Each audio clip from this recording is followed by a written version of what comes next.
What would you do if you brought home something that seemed completely harmless, and within a few days, every person who touched it started getting sick? You're hearing slow footsteps in the hallway when nobody's there.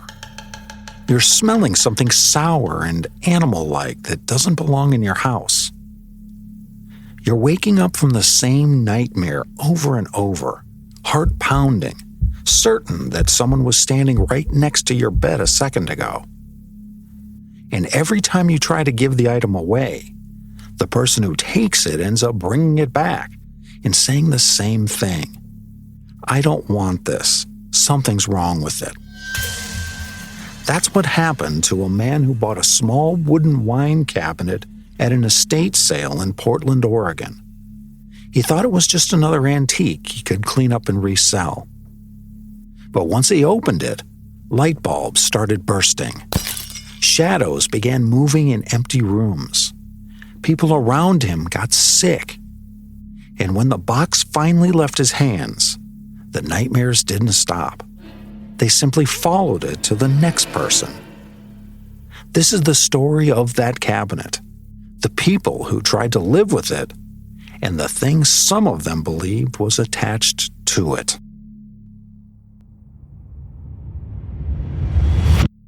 Most haunted objects earn their reputation slowly. One person has something strange happen. Someone else adds their experience. Details are passed around, retold, twisted, and years later you end up with folklore. The Dybbuk Box didn't need years. The first man who opened it reported strange activity almost immediately. So did the next owner, and the next. Different houses, different states, different people, all describing nearly the same pattern. Nightmares that felt like attacks. Illness that seemed to flare up around the cabinet. Shadows where there shouldn't be shadows. A thick, hostile feeling in the air when the box was in the room. Over time, parts of the story were clearly exaggerated. Some of it was turned into a horror legend. But underneath all of that, there's still a chain of events that's hard to ignore. And every link in the chain starts at the same moment. The moment someone lifted the latch and opened that box.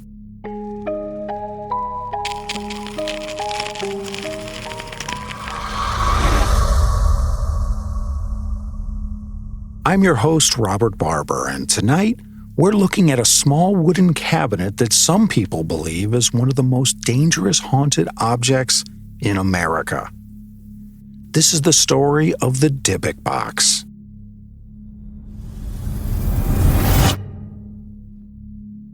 When you think of haunted objects, you probably picture a creepy setting. A dark attic, a locked basement, an abandoned building. This story starts in a bright, ordinary house on a regular day. In the late 1990s, an antique dealer named Kevin Mannis walked into an estate sale in Portland. This was just routine for him. He ran a small shop, and most weeks he was picking through furniture, glassware, and old artwork, trying to find pieces he could fix up and sell. The home belonged to a woman named Havila. She had survived the Holocaust, immigrated to the United States, and built a life and family here. By the time Kevin arrived, her children and grandchildren were sorting through what she left behind. There were piles of clothes, old photographs, dishes, and the kind of furniture you see in a lot of older homes. Nothing about the house itself felt threatening. If anything, it felt tired. A place where someone had lived a long, hard life, and that life had simply come to an end. On one of the pieces of furniture, almost tucked away in plain sight, Kevin noticed a small wooden cabinet. It looked like a little wine box with a door and a set of drawers. The wood was worn but solid, the kind of piece that could be cleaned up and sold to someone who liked vintage things. He picked it up, turned it in his hands, and thought, this will be easy to move. When he asked about it, though, the mood in the room changed. One of the family members tensed up and pulled him aside. They told him quietly but firmly that they did not want anyone opening that cabinet. Ever. They didn't launch into a ghost story. They didn't say it was cursed. They just looked at him and said they did not want it opened. Kevin assumed it was a sentimental issue. Maybe it held something private once. Maybe it reminded them of something painful. He offered to buy it. They agreed. But as they handed it over, they repeated the warning. Please do not open it. He heard the words. He just didn't think they meant anything beyond emotion. He put the cabinet in his car, brought it back to his shop, and set it on his workbench. And like most of us would, once he was alone, he gave in to curiosity. He unlatched the door and opened it. Inside were small personal objects. A lock of hair tied off in a little bundle. A stone with Hebrew letters carved into it. 2 old pennies that had darkened with age. A dried rose, brittle to the touch. A tiny goblet, and finally a candle holder that looked like it had been used, then carefully cleaned. None of it looked dangerous. There were no bones, no sigils burned into the wood. Just things that felt like a private ritual, sealed inside a box and hidden on a shelf. He pulled the items out, examined them briefly, and set them aside. Then he locked up the shop for the night and went home. That should have been the end of it. Instead, that night, he woke up choking. In his dream, he was walking through a place that felt underground. The air was heavy. The walls were close. He could hear his own footsteps and another set just behind him, slightly out of sync with his own. Whoever was behind him never spoke, never touched him, but he could feel the presence closing the distance, close enough that he could sense breath on the back of his neck. Every time he turned around to see who it was, something rushed him. Not a clear face, not a body he could describe, just the violent impact of something lunging at him in the dark. He woke up gasping, heart racing, with that leftover panic you get after a bad dream, where your brain knows you are safe, but your body is still sure something is wrong. In a horror movie, that would be the moment where ominous music kicks in and he instantly connects it to the box. But in real life, he shook it off, blamed stress, and went to work. The next day at the shop, small things started going wrong. He turned on the lights, starting to move around, and within a short time, one of the overhead bulbs made a sharp popping sound and blew out. A little annoying, but nothing more. He replaced it. Later that day, another bulb went, then another. At first he thought it was just old wiring or cheap bulbs, but the timing felt off. They were not failing weeks apart. They were failing one after another, after that cabinet had arrived. He started noticing movement in the corners of the shop. Not full figures, just dark shapes sliding along the walls as if someone was walking just out of his line of sight. Every time he turned to look, there was nothing there. Then came the smell. It started as a faint whiff at the back of the shop, a sour animal smell like cat urine that seemed too strong and too specific to ignore. He assumed an animal had gotten in overnight. He searched. He checked behind shelves. He looked for leaks, mold, anything that might explain it. There was nothing. Oh, and the smell moved. One day it would hit him when he walked in the front of the shop. Later, he could be in the office and smell it there instead. Always strong, always temporary, never traceable. Even with all of that, he still didn't jump straight to the haunted box. He was an antique dealer. Old stuff does weird things. Old buildings do weird things. It was unnerving, but not enough to make him pack up his life and run. The moment that changed things was not about him at all. It was about his mother. He thought the cabinet might make a nice gift for her. He cleaned it, polished the wood, and brought it to her for her birthday. She opened it. She put her hands on it, and within minutes, she collapsed. She had suffered a stroke. One moment she was standing there, touching this little wine cabinet. The next, her body went slack and she dropped, her face beginning to sag on one side as her speech blurred. The family called an ambulance. Doctors treated her and she lived. But Kevin didn't forget what he had just watched. And in the back of his mind, it was hard not to replay the timing. Later, when he visited her in the hospital and brought up the cabinet, she didn't gently say no. She became agitated. With the limited movement and speech she had, she made it very clear she did not ever want that box near her again. To Kevin, that was the first time the cabinet stopped being an odd little antique and started to feel like a threat. And when he tried to pass it on again, that feeling only got stronger. After his mother refused to keep it, Kevin took the cabinet back to his shop. At this point, it was starting to feel like a problem he needed to get rid of. He gave it to a friend. She brought it home, put it in her house, and within a couple days, called him back and said, "I need you to come pick this up." When he asked why, she didn't launch into a big story. She just said her house felt different. The air felt heavier. The rooms felt tense. She said it felt like her home was mad. Not haunted, mad.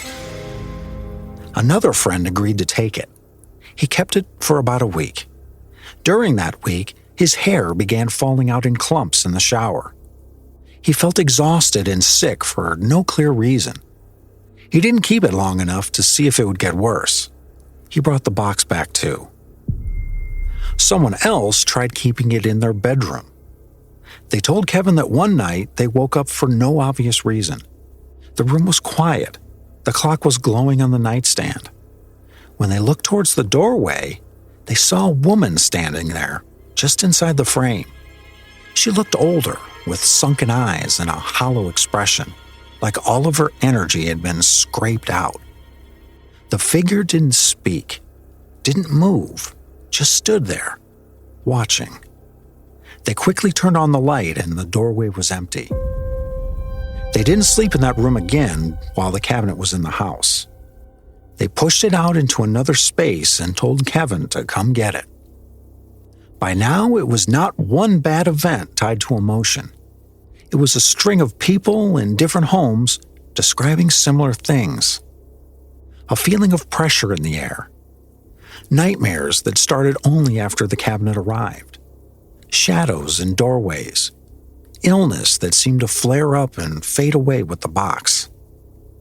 Kevin knew the folklore around the word that would eventually stick to the story. In Jewish tradition, a Dybbuk is not a demon. It's not some non-human creature. It's the spirit of a person who has died and not moved on. A soul that clings to a person or an object because of an unresolved pain, guilt, or trauma. Not necessarily evil in the Hollywood sense, but not peaceful either. He didn't claim he suddenly believed all of that, but he couldn't ignore how closely the idea of something that clings lined up with what he was seeing. Every time the cabinet left his hands, the same kind of problems followed it. Every time someone reached a breaking point, the box came right back. Eventually, he decided he was done trying to place it with people he knew. He listed it for sale online. He wrote a detailed description. He didn't just say old wine cabinet, good condition. He wrote about the estate sale, the warnings not to open it, his mother's stroke, the nightmares, the smell, the shadows, and the reactions of the people who had taken it. He didn't claim to have scientific proof. He didn't label it a cursed object. He simply wrote down what had happened and said, in effect, if you buy this, you are buying it with all of that attached. Someone still bought it. A college student took it, brought it to the apartment he shared with roommates, and set it up like a strange conversation piece. For a little while, it was a joke.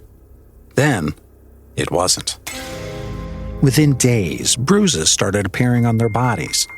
Not from fights or accidents, just marks they couldn't explain. Electronics in the apartment began to fail. Devices that had worked fine before started shorting out or refusing to turn on at all. Cold spots showed up in certain corners of the apartment, where you could walk through a doorway and feel like you'd stepped into a refrigerator, then walk 2 steps further and feel normal again. The roommates reported waking up in the middle of the night with the feeling that someone was standing next to their bed, even when the room was dark and quiet and no one else was awake. After a short time, the novelty wore off. They packed the cabinet back up and returned it, telling Kevin they wanted it out of their lives.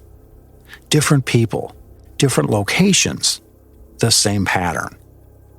Nightmares, shadows, sickness, and a final line that kept repeating. I do not want this. We'll be back after a quick break. Hey, quick pause. If you're enjoying the episode so far, the best way to support the show is really simple. Leave a rating or review on Apple Podcasts or tap the stars on Spotify. It takes just a second, but it helps more people find the show, and it makes sure you actually see new episodes when they drop. All right, back to the story.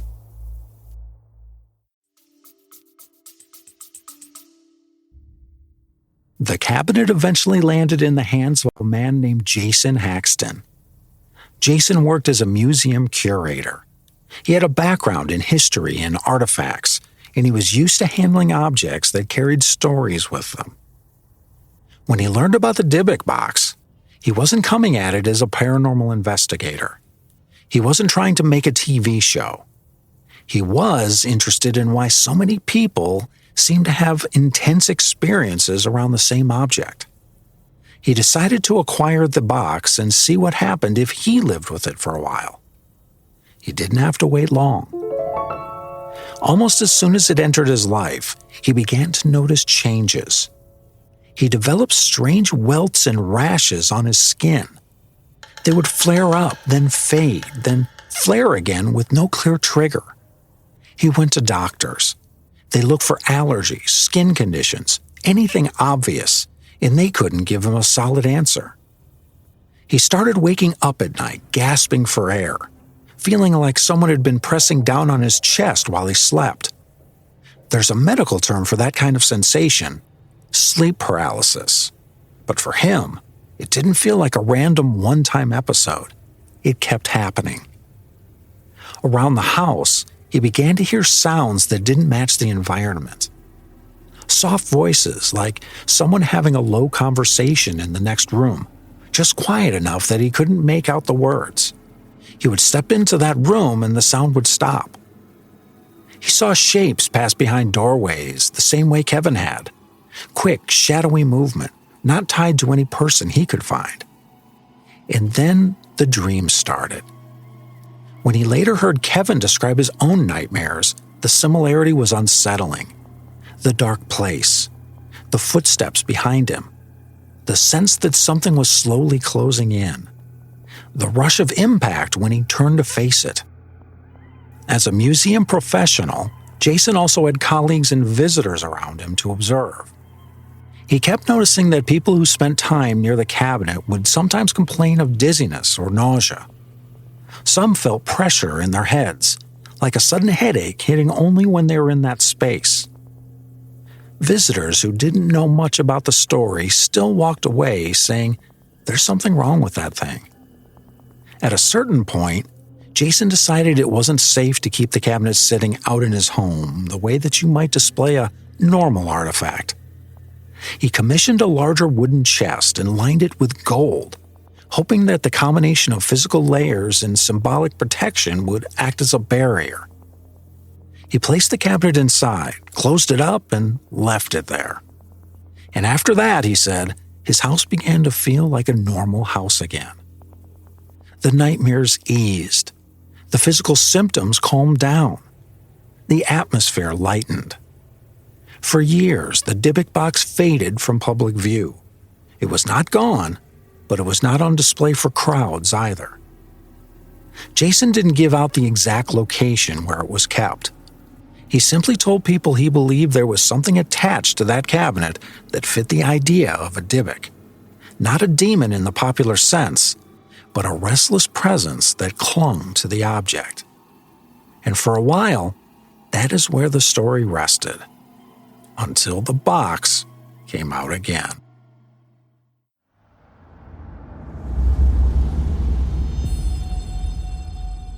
Years later, the cabinet was included in a private museum collection focused on strange and haunted objects. By that time, the Dybbuk Box already had a reputation online. There were articles, message board threads, and dramatic retellings. Some people thought it was one of the scariest objects ever documented. Others thought it was just a story that got out of control. But most of the people walking into the museum had not gone down those rabbit holes. They were there to see something unusual, maybe feel a bit unsettled, then go home and get on with their lives. The room where the cabinet was displayed held other odd items, but the Dybbuk Box stood out. Not because it glowed or hummed or did anything obvious, but because it did almost nothing at all. It sat in a case, small, closed, and still. People would walk up to it, lean in to read the placard, and that's when some of them started to feel off. Some visitors said that as they approached the case, they felt a weight settle on their chest. Not a heart attack, not full panic, just the feeling that breathing had suddenly got harder for no good reason. Others reported feeling like someone had stepped in close behind them in that intimate, uncomfortable way where another person is just a little too far inside your personal space. They would turn, expecting to see another guest inches from their shoulder. No one was there. A museum worker began to dread walking past the case. They reported that when they stepped near it, the air temperature seemed to drop sharply in that one spot. There was climate control in the building. The room wasn't drafty, yet there was this cold bubble around the cabinet that didn't drift the way normal air does.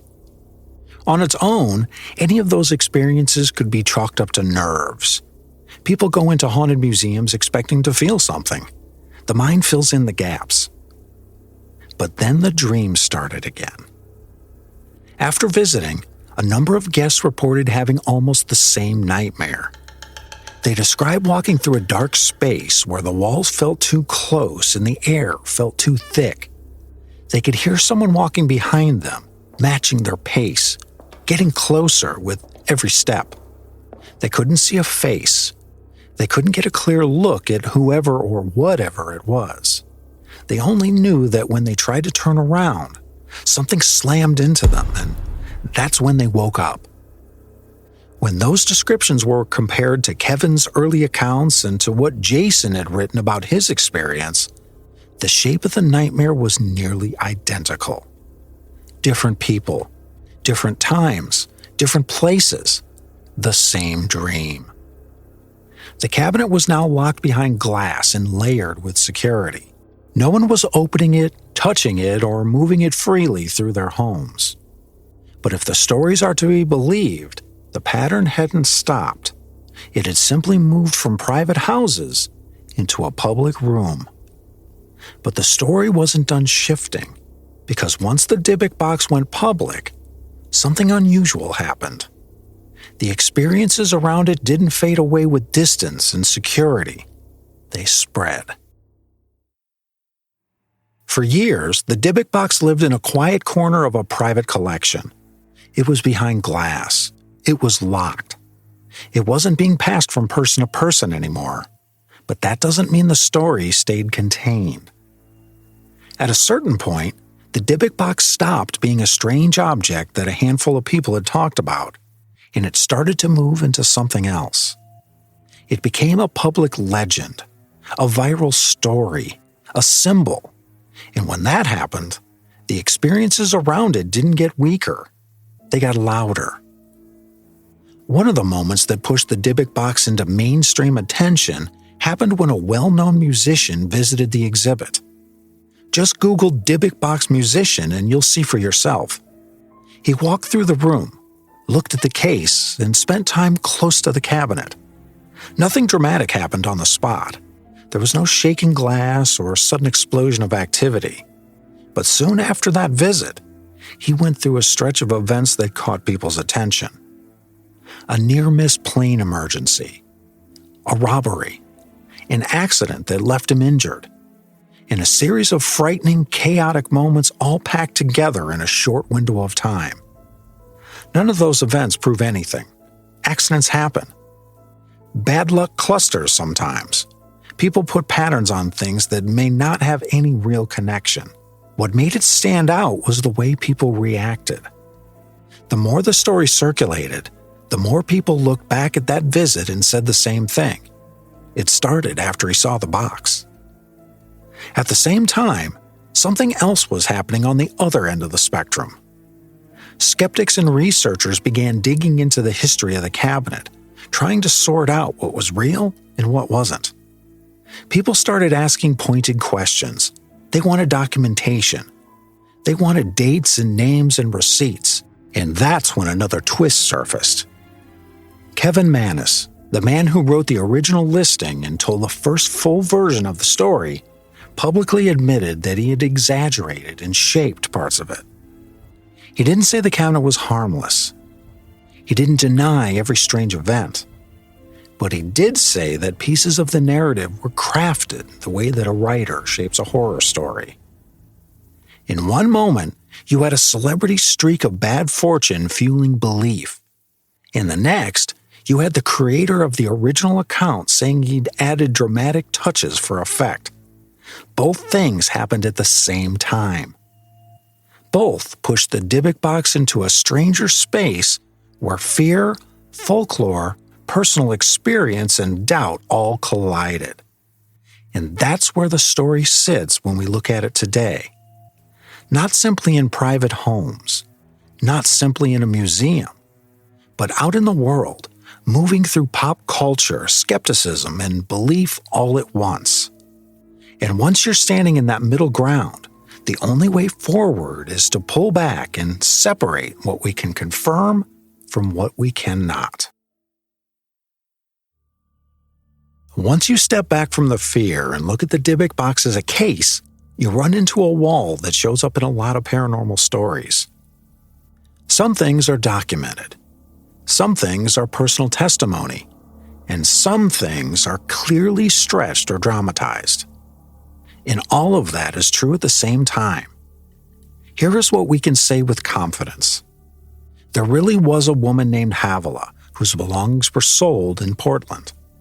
There really was a small wooden cabinet that Kevin bought. There really were objects inside that multiple people saw. Kevin really did write an extremely detailed listing about the box and what he believed had happened around it. A college student really did buy it and later reported disturbing events in his apartment. Jason Haxton really did acquire it and write a book about his experiences. His accounts have stayed mostly consistent. Multiple people who spent time with the cabinet described nightmares, physical symptoms, and strange activity.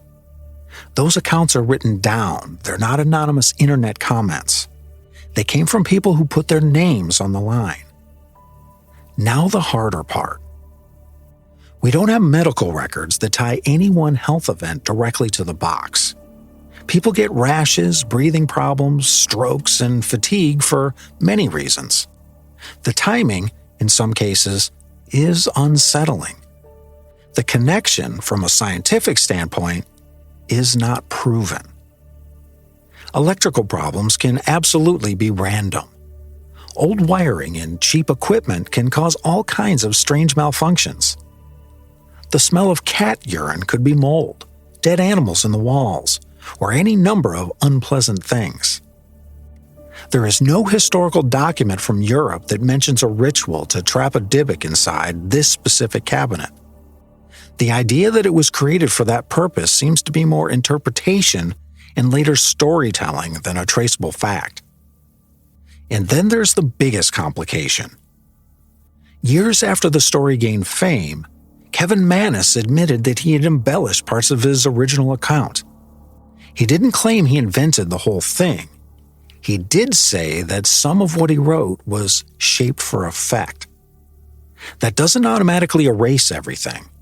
It does mean we have to put some distance between the narrative and reality.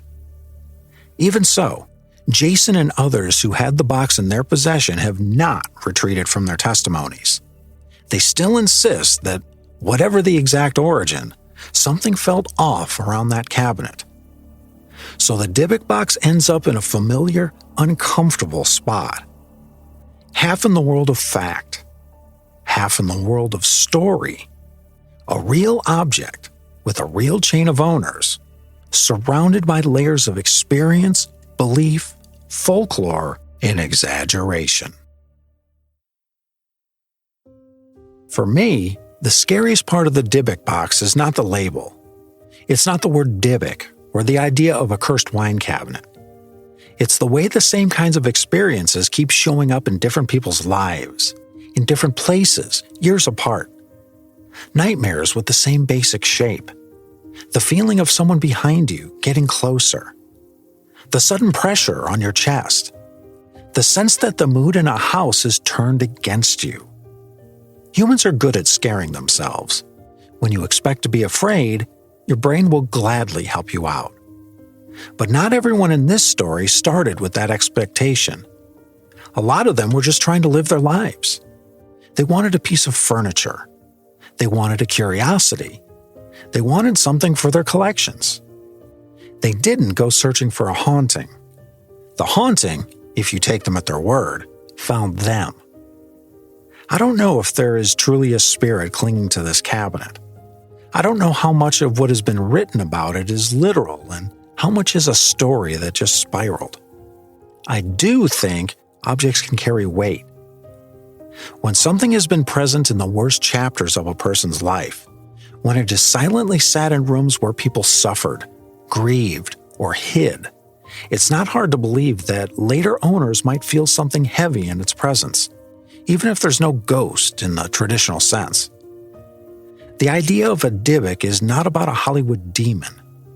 It's about a person who died with something unresolved and can't let go.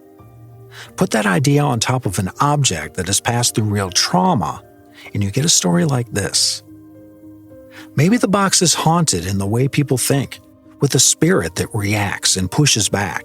Maybe it's haunted by memory, by suggestion, by our own fear of what we can't see but feel pressing in from the dark. Whatever the answer is, the Dybbuk box has done something very real. It's left a trail of people who walked away changed. Some of them got rid of it and still felt like it wasn't entirely gone. Some of them still won't talk about it casually. And even now, with the cabinet behind glass and layers of protection, people stand in front of it and say their chest feels tight, their breathing feels wrong, and they cannot shake the feeling that someone is right behind them. Maybe that's imagination.